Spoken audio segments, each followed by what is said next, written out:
Welcome everybody. I'm Lindsay, and this is our midweek meditation. I'm so thrilled this week because we're having Karen here who will be being interviewed. But we'll first listen to this song as we kind of just get into some stillness, try to release, anything we're holding from the day and just be here now. So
all right. Hey, come on in. So welcome everyone to our meditation boost, our midweek opportunity to just kind of reconnect, return to that stillness, oneness that we are, that sometimes in the day-to-day hustle and bustle, we can lose sight of. Our topic today is on wholeness, which we may not feel all the time, but the more we can tap into it, trust it, and see that what's coming up is helping us, growing us. Um, to start us in this place, I thought I'd read a daily word on wholeness. Healing light shines forth in me. This came from December 8th. Life is a journey. As I trust in healing power, I feel the flow of life that energizes every condition of my body, mind, and emotions. I center myself in this great current and release cares or worries. The life-giving energy of healing is a mighty river, flowing through, leading to restored inner harmony and an increased sense of well-being. I do my part to facilitate wellness by seeking healing treatments and living in a way that supports the optimal functioning of my body and mind. Wholeness is the truth of me as a divine being. To realize this wholeness, I affirm. I am made in the image and likeness of God, of Source, of the divine. There is no condition greater than this truth, and for that I am grateful. And from Psalm 30, chapter 2, I, I looked for help and you have healed me. So the Daily Word is just a publication of Unity that is a really nice way. There's a different one each day. We sell them in the bookstore. You can even log on, but it's just a nice way. I think as part of our practice, we need those things to help us tune back in, those centering phrases or centering words or things that will help us return to wholeness, regain our strength, so we can use those powers that are within us and show up as we desire and as we need to be in the moment. I looked up wholeness just to kind of get the definition, and it says spiritual simply meaning experiencing wholeness and interconnectedness directly. Wholeness is seeing that individuality and the totality are interwoven, that nothing is separate. If you see this way, then everything becomes spiritual. So just kind of an interesting way to think about wholeness. It helps us see the connectedness among one another. It also helps us maybe look onto our experiences and see the pattern, see some flow, and also trust and have faith that we're being guided, that we are supported, and that we can tune back in with these practices that we're working through. Practices like meditation, stillness, reading. Meditation can be many different things. We sometimes think of meditation more like sitting on a mat, but meditation is practice in our conversations as we do active listening. It's in movement as the more we can just kind of bring awareness to what we're doing as we're doing it, we're practicing meditation, we're practicing mindfulness, and we're turning back in to spirit. And as we bring awareness to the thoughts we're thinking, to the sensations we're feeling in our body, we can then pause. We can choose to respond differently. And that's really the work that we're trying to do, because the more we're showing up in alignment to truth, alignment to our essence, that is love, that is understanding, that is showing up and doing what's needed in the moment, the more we begin to feel and we're coming from that energy, and more is coming forth to us. It's principle. With the thought of wholeness and strength, I thought we would first do a bit of just a brief grounding meditation. We kind of had an opportunity to do that a little bit with the music as we came in, but I'll lead you all in a meditation, and then with that we will get into our interview. So one way to practice meditation is just in breath work, beginning to just become aware and in flow with our breath. So with that, let's just take a moment now to get still, to begin to relax our bodies. And we do so by just maybe moving our shoulders a little bit, maybe even, twist your arms. So the practice of yoga and the movement in our body actually prepares us for meditation. So any ways that you can kind of move your body to just release anything that needs to be released. You can let your feet be planted firmly in front of you. Sit upright. You want to be upright yet comfortable. So you find a position that feels good for you. And as you do, you just begin to slow down your breath and notice your breath.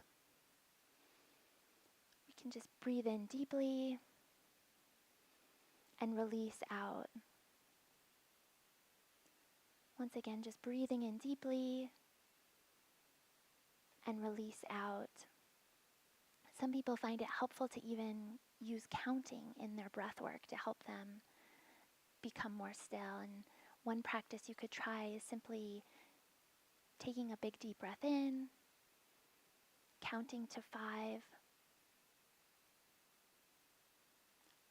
holding at the top for a few seconds, and then releasing back out to a count of 5 slowly.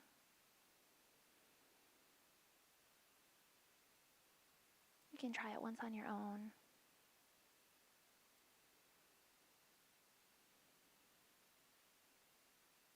As we become aware of our breath, we may begin to notice thoughts that are coming and going.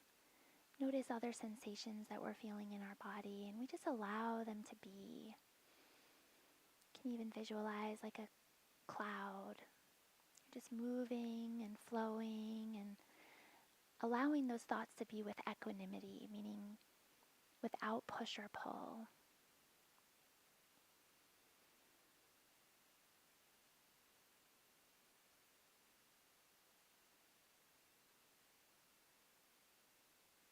Taking some time to focus on breath and getting into stillness.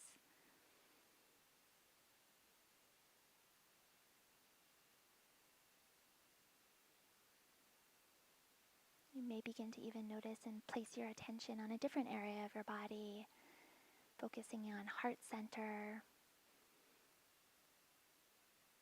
trusting and allowing that feeling of love and compassion to fill you as you've taken this time for you. You can extend that gratitude to yourself.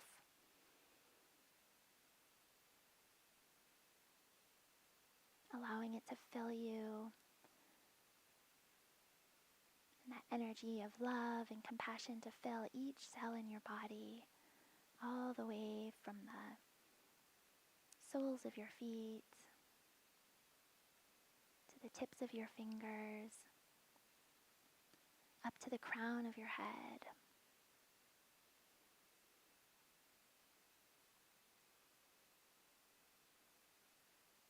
And we allow the centering phrase, peace, be still. You can repeat it back to yourself. I'll say it one more time, and then we'll just go into a few moments of silence. Peace, be still.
As we begin to breathe in again deeply, bringing attention back to our breath,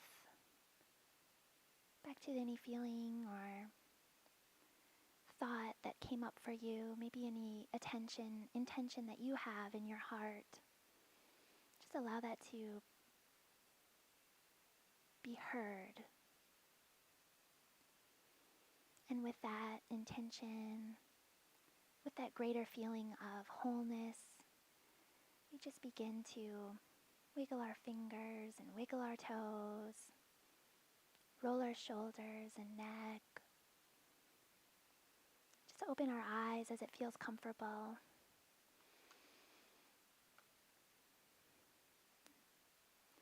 As we know, we talk about how meditation is our practice. It's individual.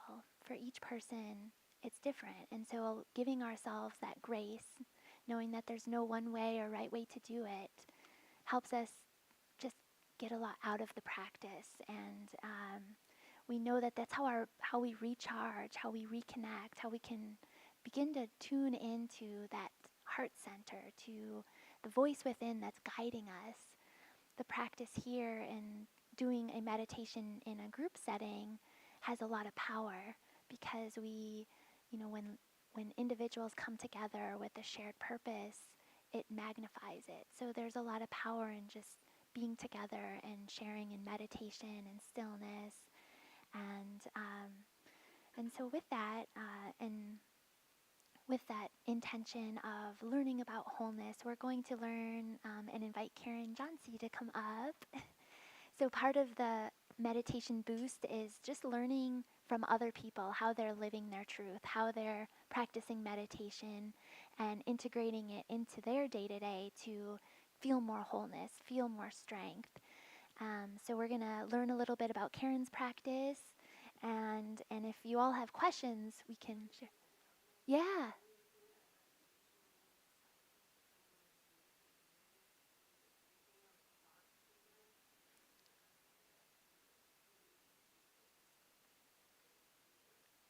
Okay.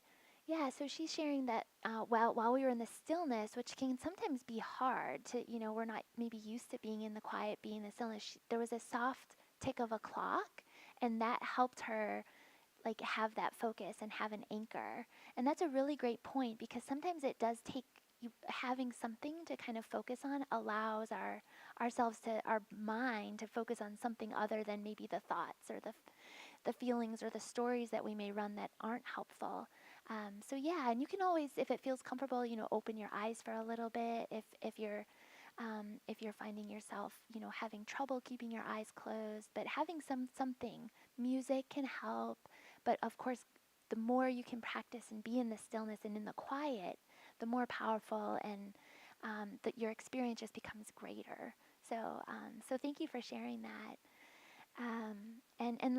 It's kind of to the point of just how the practice is yours. So whatever helps you is what you're to be doing, and what will, help it be more fulfilling. And as I mentioned earlier, it's kind of at any time throughout our day we can integrate it in, and the more we do it, the more we practice it, the easier it becomes. It's just like a muscle, like a little strength we're growing. Let me make sure this is on. Okay. I'll just move it a little closer. All right. So, Karen, can you just tell us a little bit about your background in meditation and unity and kind of where you're at now? Hi, my name is Karen Johnsey, and I'm a member here at Unity of Oak Park. I was looking back in my calendar and I saw that I started attending here around May of 2016. And then about a year later, I became a member. Okay. So I have been having, I've been experiencing the teachings from Unity so that's been about 7 years. And then just before then, I started also investigating Buddhism. So I used to think things were quite compartmentalized, but now I realize everything is really quite nicely interconnected. So I would say that would form my overall practice would be one of blending New Thought with Buddhism. And so with both, there really is an emphasis on having a practice. And I think a practice can be, so when I think of a practice, I think of a spiritual practice. And so I think of not only, I think of it in terms of being skillful. So I think so much throughout the day we can live kind of behind the veil of consciousness and really be very reactive. And I think, so many of us, including myself, it's so easy to go into that habit, and recycle the same old thoughts and the same old habits and ways of seeing things. And I feel that ever since I started my meditation practice, so I started at the end of 2015, really trying to commit at the beginning, I think I eased into it. So currently, I would say I like to sit for about 10 to 20 minutes. Every day would be but sometimes we have to give ourselves self-compassion because that can be very hard to do. And so if it's not a day that's accessible for me, then maybe I listen to guided meditation, or I just give myself what I need. The thing with stillness, and coming back to anything as an anchor, there's a lot of anchors, that helps to train our mind to release the stories and release the reactivity that we have. And it helps us to be a witness rather than so attached, rather than clinging to everything or pushing everything away. I think the human condition, there is suffering. And I think for me, the spiritual path was to help find tools to help me during the difficult moments. And it really has given me a grounding. And it's something that I feel like when things are painful, I turn to that. We can all turn to ways that are skillful and unskillful, and I'm sure we've done them all. Like we can turn to something, whatever it may be, as an escape because we don't want to feel the difficult feelings. Life is really tough, and we can't control a lot of it, but we can control how we show up, and so that really is the focus of.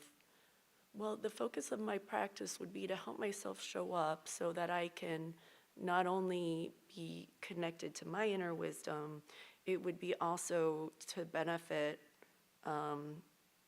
everyone.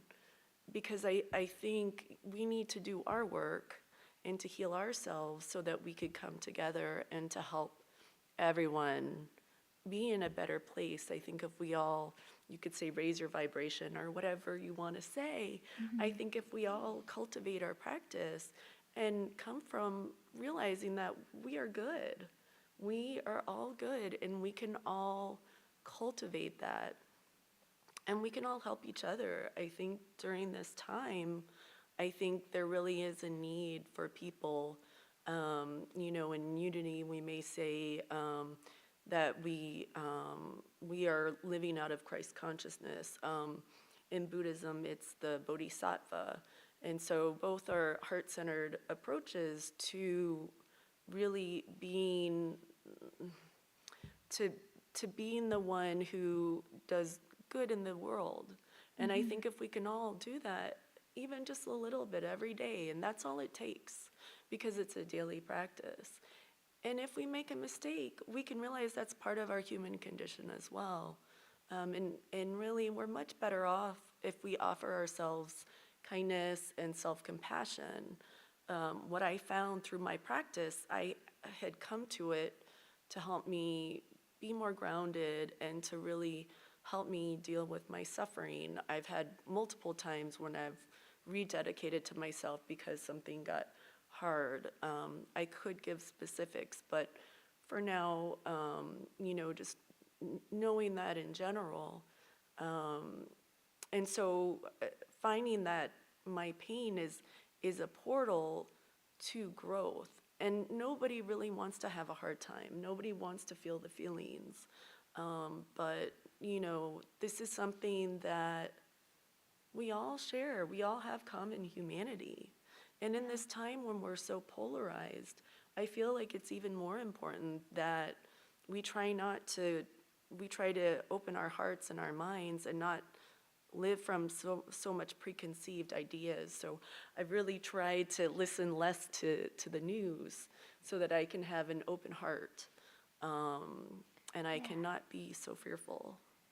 I love that. Yeah, you've shared so much, but I know I love it so much. It's so wonderful to hear, and I like a couple of things like stood out. I like the idea of attachment, because I think that's something like we can attach to those big feelings and think that's all there is. It's just so encompassing. but the more we can like I think through the practice, like you're talking about, a more skillful way to respond is to be aware. Sometimes we feel like I remember hearing once, like, feelings, emotions, thoughts, like none of them are ours, like, so they're just always flowing. And so the more you can kind of just keep returning to the truth, to principle, to that heart-centered compassion, it just helps you respond, right? Yeah, so, and I loved how you said it's kind of like a portal to growth. Like, even the hard things we're going through, the more we can see ourselves growing through them as we're going through them, and it doesn't, maybe as you're experiencing it, it's hard to have that perspective at times, but I know, I was just thinking about one thing you said. I think it's Mahatma Gandhi who said that if all, eighth graders learned how to meditate, like, we'd experience that peace, and that's why I'm like, we just need to get this out more. The more we can create that space of being able to pause and respond in a different way and teach that, like you said, how it's a practice for yourself, but then as you kind of coming from that energy and that space, the way you're showing up in your family, in your community, it's helping and teaching and sharing that with others too. That's right. Yeah. So how do you, I think you touched on this a little bit, but like there's been times when have you lost the faith and come back a bit, or like, and how do you work with that? Well, so the good thing about Buddhism is that there's a lot of lists. And so one of the teachings involves the hindrances. So whenever we have a commitment to a practice, like a sitting practice, it can be kind of difficult, to sit there and we all feel a resistance. So I can look to, well, what are the hindrances? Doubt. I can feel doubt. And then sometimes I think it's just kind of sitting with it. And I think sitting with it, and then going back to the bigger picture of, I see the people that I see who live the values and live with the Dharma and New Thought teachings. They seem so happy and so peaceful and so loving that I see through them that, wow, this practice really does work. And so I think when things are hard, I think I find so much peace in it, and I feel like it keeps me going. Yeah. Yeah. What would you say, aside from the practice, like that, what else kind of keeps you alive and keeps that feeling of wholeness? And Well,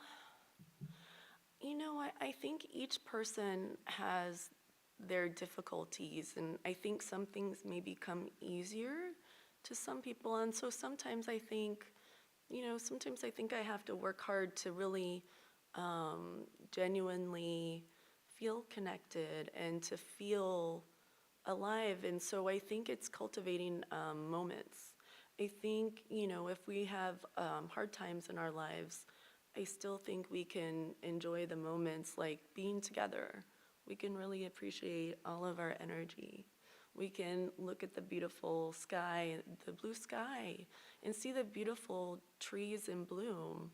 And I think it's just really seeing with fresh eyes and being able to enjoy with gratitude what we have here. Yeah.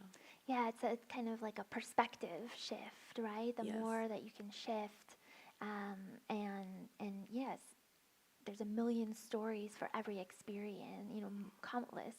So how to like rework it and see it differently, and I think the gratitude or appreciation practice does help with that, because you're then noticing, you're seeing it all, yet being able to notice and focus, just kind of like in our meditation, as we focus and draw our attention to like areas within our body or use our breathing, we can make shifts. So yeah.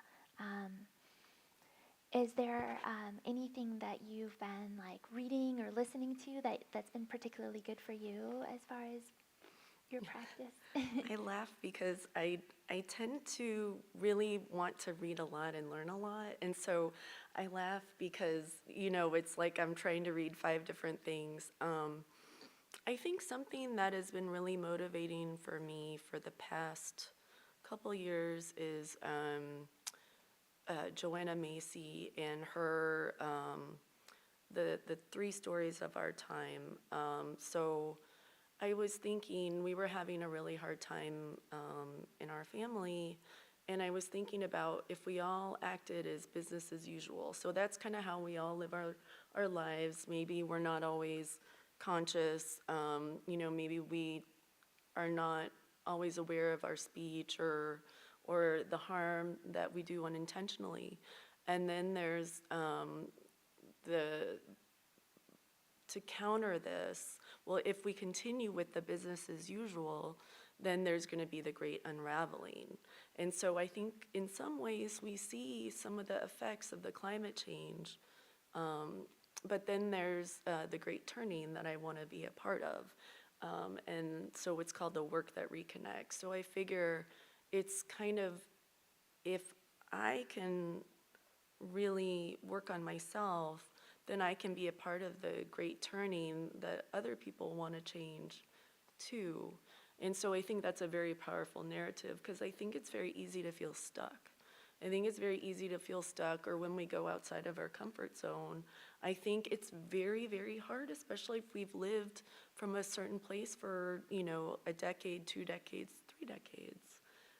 So I think it's kind of like, can we become a part of the bigger whole, and not just, in my daily existence.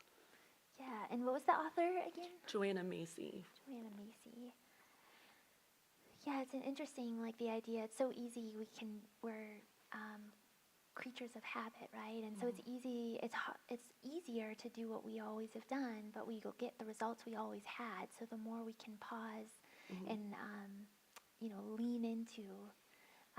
lean into what we're feeling called to do, or lean into just saying hi to someone, like you just never know, like if you're just be able to tune in and do something a little different, like a different result. Right. So you said business as usual, and then, but if you continue on that, then there's like this unraveling, Yes, right? Because yes. we're here to grow, we're here to evolve. Yes. So if we're always doing the same and it's just the same, eventually there's something that's gonna get stirred up. Yeah. But you see it like I can see it like individually, but then you see it in communities and just in the world. I think when we had the coronavirus, I think what we saw as a world is that we could really come together to enact policies together. So much we focus on the individual, but we really don't focus on, as a group of people, we can be so powerful. So if we put all the effort towards combating the virus, what can we do with climate? What can we do with other things that we see that it doesn't feel right? It's not in alignment to who we are. And so we could really make a change. But I think it's kind of radical. Do you have a question or Yeah, something's on my mind now. Can you elaborate a little bit more on the great turning? Oh, I'm looking at it as community, as life is consciousness. And as we change and shift, then we also change universally too, if we tune into that. So it seems like the great turning is just a different form of that, because it's turning to that process of what is really, you can do that universally or through a greater, looking the word, a greater movement, then you begin to. That's what it is. That's what life is consciousness. It's like what you think about, you bring about. And the great turning, once you turn your mind from the negative more to the positive, then you start seeing changes. Because I agree with a lot of things that we experienced and seen in the uproar and weather is a good example, because all they're doing is demonstrating what we're putting out there in the universe of destruction and suffering and things like that. So I just want to see if is there a similar comparison. That's how I'm getting a new thought from Buddhism. Well, and I sometimes struggle, and I want to compartmentalize everything, and then at the end of the day, I know maybe they're little different interpretations, but I think we're all human. And so I think, however we can see things as the same. So maybe you learn about it through a different lens, but really we're talking about the same thing, and that's what it's about, is how can we find the commonalities? And I agree, that's the first thing that I think my exposure was before I led it. It was on the journey to finding unity because I was out wandering for a while, and also Buddhism came up, and some of the other movements. I said, okay, this is close, but I always wanted to have a Christ That's right. connection. And then eventually the universe opens to unity or new thought or similar movement. So I can see where that process, they don't offend, but they support within. Right. And I think that's where I feel it's, better this thing. yeah. And I feel like as much as we can do that in our lives is view everything together. Yeah, we don't think, yeah, so I think by having that free, I think that's why some cultures like that and doing things like that can exist because everybody at the same time is in prayer or carrying the same consciousness. But here, by having so much freedom and movement, that we really have to draw in, and also hold it for other folks. We call it hold the light, right? So, okay. So, thank you. Yeah. Thank you. Yeah.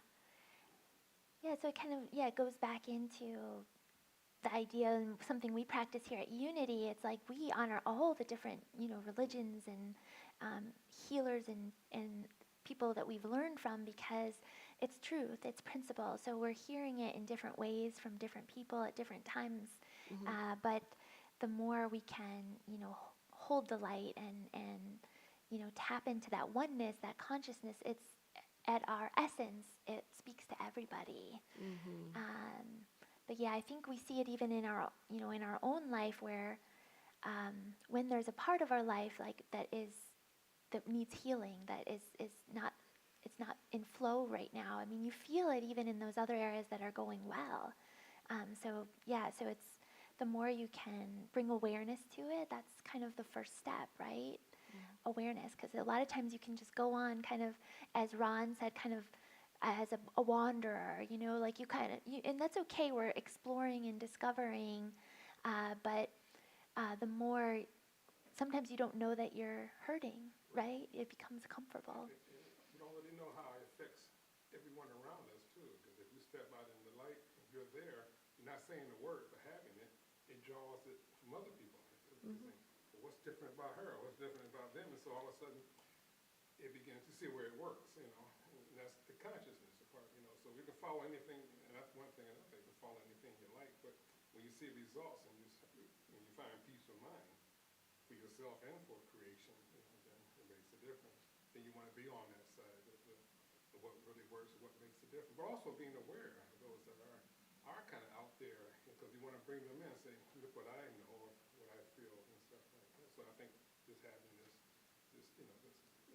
set here is wonderful because it just kind of introduces things. Because the thing is, we're all always thinking about stuff like that anyway, And all of a sudden you hear and say, God, just what I would think. Or wondering, could I think that far?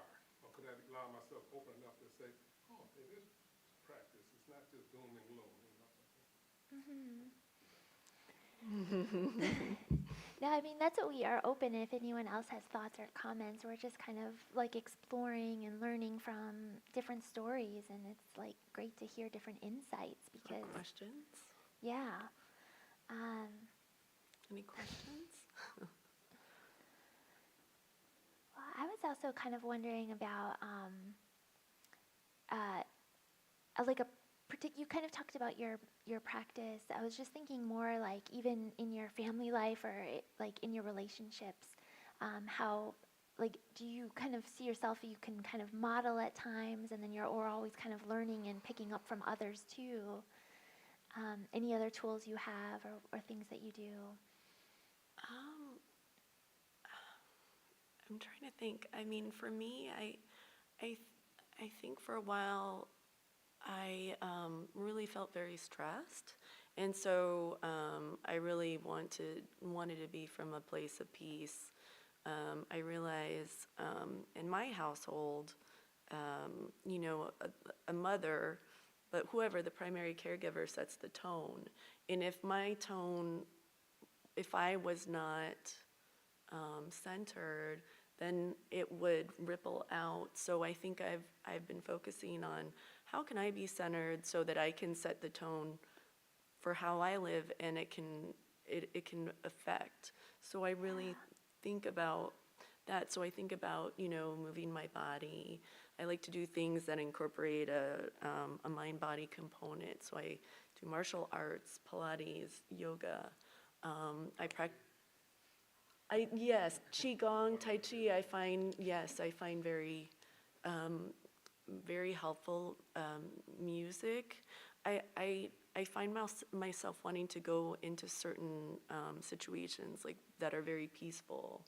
So is it going into nature, talking with a friend, coming here? So that's what I try. I try to focus on myself and do something maybe every day. What are some things that I can kind of stabilize myself? Mindfulness every day to reset. Yeah, and that's, I think, what, like, I love you sharing that because we talked earlier about how there's just different ways, and knowing what works for you helps. Like, if sitting in quiet on a mat isn't the best, there's other things. You can be a walk in nature. You can even walk, even a task that you regularly do, right? Like the dishes or a yard work can become like a meditative practice. It can become a way to like return. The more you can just like call out what you're experiencing as you're experiencing it, it helps you be mindful, be more present with it. And that's kind of the work. Kind of leads to I wanted to ask you about, so she's one of the co-facilitators of the Presence Circle, which is another group that's started meeting up here. Do you want to talk a little bit about that and just the practice of listening and being present and how that works for you? Sure. I think it's so important as part of our spiritual practice to really not only listen to the wisdom teachings, but we want to do something in community. And we grow by practicing not only how I treat myself, but how I treat other people. And I feel like the present circle, as we're calling it now, is a really good way for us to practice mindful, embodied, deep listening. Everybody has 10,000 sorrows and 10,000 joys. And it's aimed at parents and caregivers. And the Presence Circle is something where we are going to incorporate creating intentions. We are going to check in a group and share, are we living the intention that we had talked about the time before? And then we're going to have a practice of the Presence Circle where we share from our heart, and it's really often we want to be fast. We want to just say it and not really think about it. But in this way, we want to connect to our inner wisdom and really talk from that and share that with others. And in the circle, we don't aim as a listener. We don't aim to try to fix or solve. We just are kind of a container, a safe space, so that we can fully show up and listen and hear the person. I feel like so many times, the connection, we feel disconnected. And I feel like doing this Presence Circle will really help us feel connected and heard. Sometimes just somebody hearing us is what we need, or maybe people like to talk about inner children.